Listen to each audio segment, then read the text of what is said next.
Hi. I don't usually start this way, but tonight I want you to see, it's like what you're all a part of.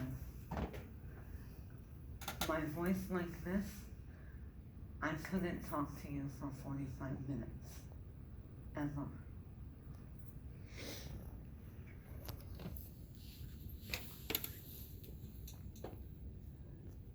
You wish to know all about my grandfather. Well, he is nearly 93 years old, yet he still thinks as swiftly as ever. He dresses himself in an old black frock coat, usually several buttons missing. A long beard clings to his chin, giving those who observe him a pronounced feeling of the utmost respect. When he speaks, his voice is just a bit cracked and quivers a bit. Twice each day he plays skillfully and with zest upon a small organ.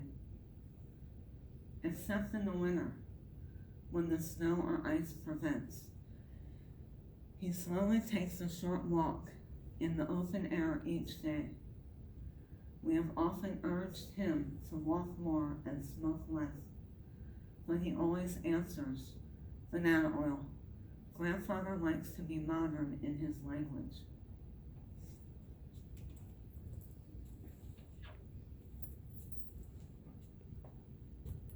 Can you see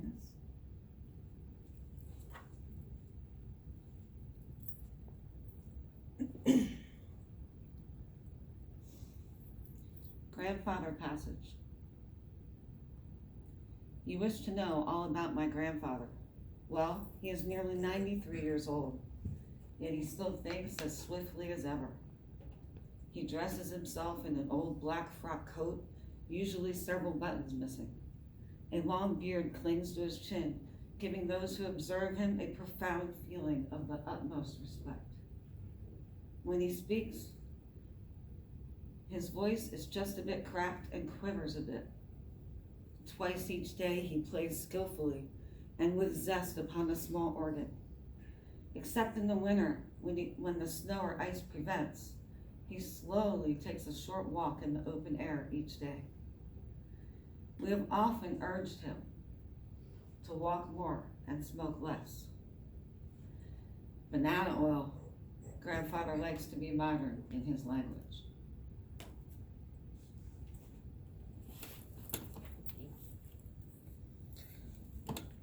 So, anybody know why they're here now?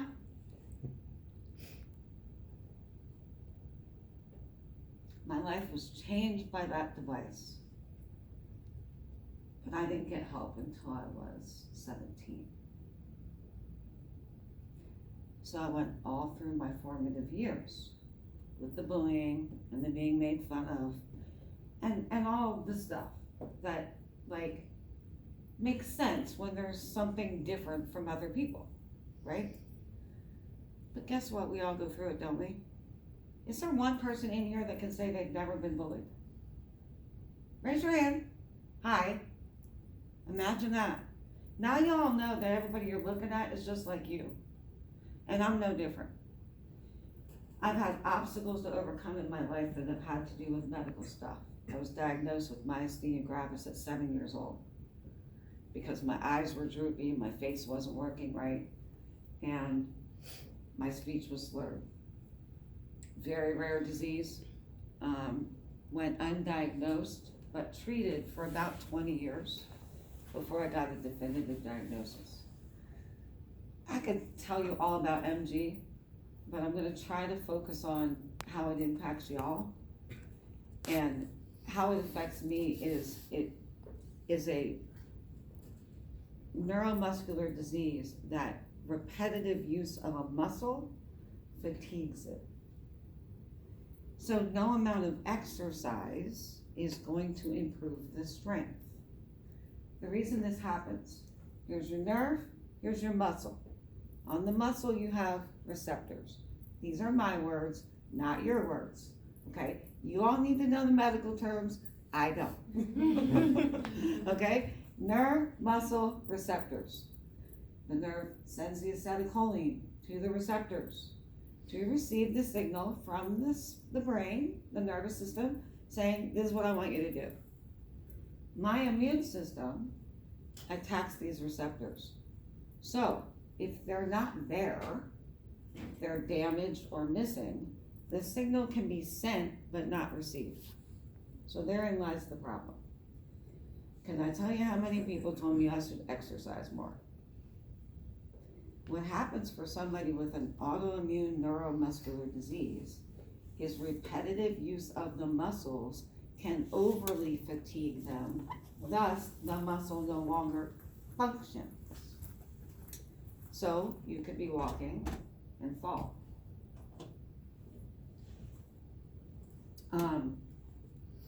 It is not the type of illness that has a check sheet of this, and this equals myasthenia gravis.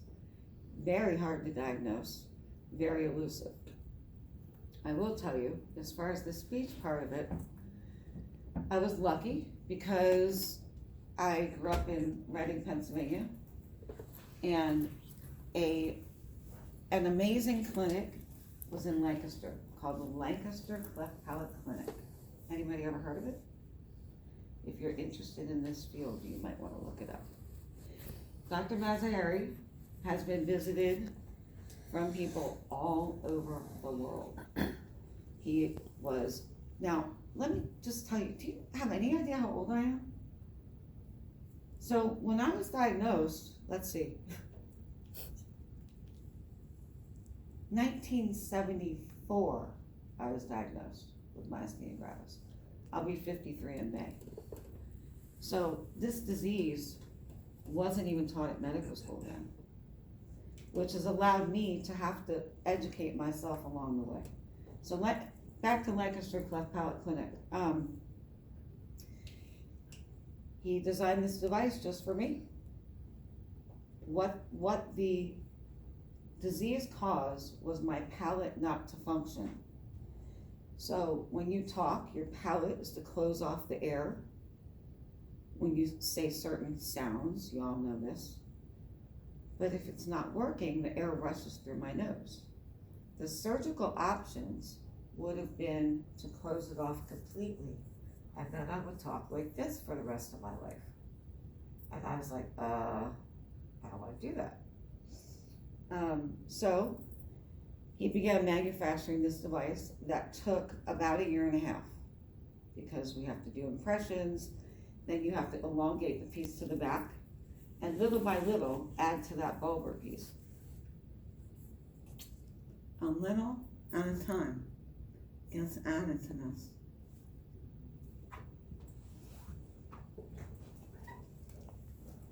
I have to get down, move my head so that's not hitting the bones, and get it as big as we can without cutting off all the air supply. It's not without its problems. That device that I'm using, I think is 30 years old, right? That's awful. I tried to get a new one made, actually here. I'm not gonna say that with any negativity, but I tried to get another one made. It didn't work. I couldn't wear it. It was causing a lisp. It was causing air to go through. And it really needed to be started all over. But I had already gotten $5,000 donated to me to get it made. I don't have another $5,000. That's my reality. My reality is I live on disability. I'm a 3-time cancer survivor because I've also had to have autoimmune suppression treatments in order to combat this disease. I don't share all that for someone to feel sorry for me, because as you can see, I'm not a victim. I share it because there's one thing that has gotten me through every bit, and it's trust. It's trust. I was at a pediatrician as a 7-year-old, could not figure out what was going on, and this doctor decided to not follow the rules, to go out of the box, to keep looking, to go here, to go into his heart, and kept searching and kept searching and kept searching. And that's when pieces came together after a few years, because I'd show up at the office and I'd be fine. My parents are going, she couldn't even open her eyes 5 minutes ago. But I'd show up there and I'd be fine. And that was the nature of the autoimmune disease, with it being a fatigue-oriented disease. So he changed my life, that man. He wasn't the first. Then Dr. Mazahari, who made the speech plans. I will tell you guys, there are people out there with my disease that have no help for their speech. All of them. I don't know another single person that has gotten help for their speech. Now, they don't all have it like I do, which is challenging, because you can't plug into the MG community and go, if y'all need help with your speech, we're here, because there's not that many of us. But we're out there. We're out there. And this thing changed my life. Public speaking, from a kid that was made fun of and took failures instead of doing my class reports. Didn't date, didn't go to parties, was insecure, felt ugly. Now, unless something weird happened between then and now, I don't think I was ugly. But I sure believed I was. I believed it. I believed I wasn't good enough, I didn't fit in, and none of it was true, guys. And I can now, I faked laryngitis instead of answering the phone. I can now take this out and share it with you, because my voice is not who I am. And if there's anything I can give you from tonight, follow your heart. I'm not gonna swear, but I was about to. Really, you at this age, you've got so many people telling you what you should do, what you have to do, what the right way is. Follow your heart. Be kind and follow your heart. And trust, if you do that, exactly what's supposed to happen for you will. If you fight that, the obstacles are crazy. They're crazy. I don't come here for people to feel sorry for me. I believe my medical journey is the gift that I have to give to people, that there is no excuse to be stopped in life. I am now medication free, except for 75 milligrams of Effexor a day. And if you know anything about Effexor, it's a bear to get off of. I've been on it for 20 years, was up to 225 milligrams. When I was diagnosed with breast cancer in 2010, stage 3B, and facing life or death, and dealing with Myasthenia Gravis at the same time, which meant I had to have blood exchanges for 2 weeks before I could even begin treating for cancer. I knew I had been facing death my whole life, but I never really saw it that close. And all of a sudden, things started to shift. And I was like, you know what? I gotta get off of this hamster wheel. And the hamster wheel for my life was, I'm in the hospital, I'm seeing specialists, I have 7 specialists. I've been to Mayo Clinic, I've been all over the country. And I've almost died 5 times.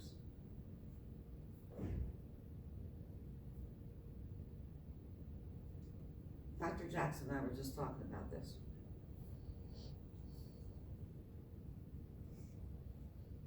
How good, or how well, or how much effort do you put into taking care of your transportation? Could be your bike, could be your sneakers, could be your car. How much, if it starts acting funny, you have to go put some high-test gasoline in there, right? Whatever. Starts acting funny again, you're gonna be like, oh, I better do something about that, or I'm stranded. But what do we do with our body? We get stressed out. The first thing we do, we go for Cheetos. Am I wrong? Okay, because I know nobody likes Cheetos in here. I mean, I do, but that's what we do. So all of a sudden it hit me that, oh, so you can get a diagnosis. You're going through your life, doing whatever you want, no big deal. I can do this. How many people do we hear? I eat what I want. I do what I want. I get away with it. I'm healthy. Well, sure you are. You ever look in there? You ever look under the hood? No. Until you have a serious thing going on, nobody looks under the hood. So it began to occur to me that the only way I was ever going to get out of this cycle of 5 times having chemo, and that's not 5 doses, that's 5 rounds. And I don't know, 7 different IJ lines put in my neck where I had to go in the hospital for 2 weeks and get my blood cleaned out. The only way I was gonna ever get off of that was to get my body healthy. So I started juicing. My grandfather was supposed to die at like 30 years old because he had a tumor in his leg. And the doctor said, we want to take your leg. And he said, you're not taking my leg. I'm dying with both of them. Thank you very much. And he went home and he started juicing when I was a kid. This is in the 70s. Celery juice. Right? I know this is the trend now, but guess what? It's not new information. Not new. He juiced celery, carrot, cucumber, I think. Beet, but primary 2, celery and carrot. Celery, always straight. Funny, all over today, right? He lived to be 84. A year later, he went back to the doctors and they couldn't find that cancer. And he juiced his whole life. He didn't juice every day like he did back then, but he juiced his whole life. And so I thought, you know what? I could be one of those people who doesn't listen to what I see in front of me that works. Like, how many people do you see get sick, but won't really try something out of the box? We want to rely on that prescription's gonna fix me. You know, I'm gonna go to that doctor and they're gonna fix me, and not taking responsibility for it. We have to be partners. You gotta be partners with your patients and teach them their own responsibility. Because today, I'm off all those medications. I haven't had chemo in 2 years. And on paper, I'm just gonna tell you without giving you all the gory details, on paper, that makes no sense. I'm healthier than ever. I do yoga every day. I watch the birds every day. I do not watch the news every day. I do not. This is how I make a difference. Maybe you watch the news and that's how you make a difference. Right? Like, if I watch the news, it just gets me all like worried and following all the negative stuff. If I fill my life with the things that connect here, that stuff doesn't matter. All that stuff doesn't matter.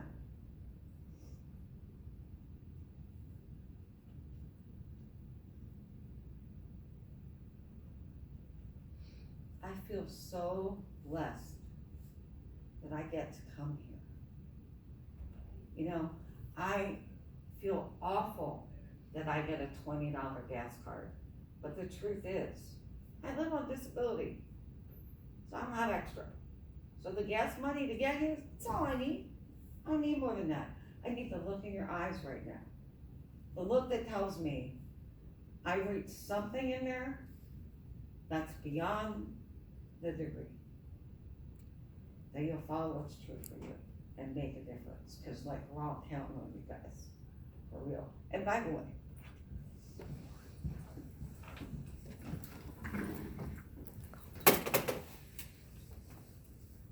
we are about to bring home another championship, right? Right? Because I want a new hat. Do you guys have any questions? Does that quick for me, right? Well, yeah, I think like for our class, we usually have like twice as long, usually. Oh, I can keep talking, you know that, I'm just like, tell me, like, who are you? You know, like, who's in here that, like,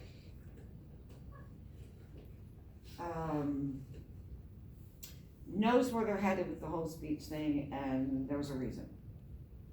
Oh, please don't be shy, tell me. Social communication and autism. Okay. Why? I've served a little girl who is undergoing a heavy bit of social communication due to autism. And how do you know her? I care for her. I'm a caregiver. Nice. What got you into that though? Like further, like, Interest in developmental delays. yeah. Do you have experience with a family member or have you seen the impacts of people with delays and like Yeah. something spoke to you to have you be in there? You know? Yeah, it's beautiful. Thank you. Somebody else? Please don't be shy. No. I grew up in poverty, so I'm really committed to wanting to serve the underserved. So I think I really want to work in schools. I definitely think I want to work with kids, and knowing that often schools are the only place where some people can get services, being on Medicaid, which I grew up on Medicaid. So yeah, I really want to make sure that wherever I'm working, it's not just with people who are able to pay for fancy therapy, but that I'm serving people who maybe this is the only place where they can get it. And that's really important too. You know, I was lucky because when I was going through it when I was younger, my parents financially were okay and we had medical insurance. Now, at this point in my life, I've been on disability since I had my daughter. She's a miracle too. I wasn't supposed to be able to have any kids. She was 8 weeks early, and I think we had like 20 medical personnel in the room, but she's beautiful and perfect. But the access to care, I will tell you that in the past 10 years, since not being married anymore and having dual income, I wasn't going to the same number of appointments I was supposed to. Travel, parking, like those things may not seem like a lot, but I gotta tell you, $15 for parking and $10 for gas, $25 to someone living in this world and in the world I live in now,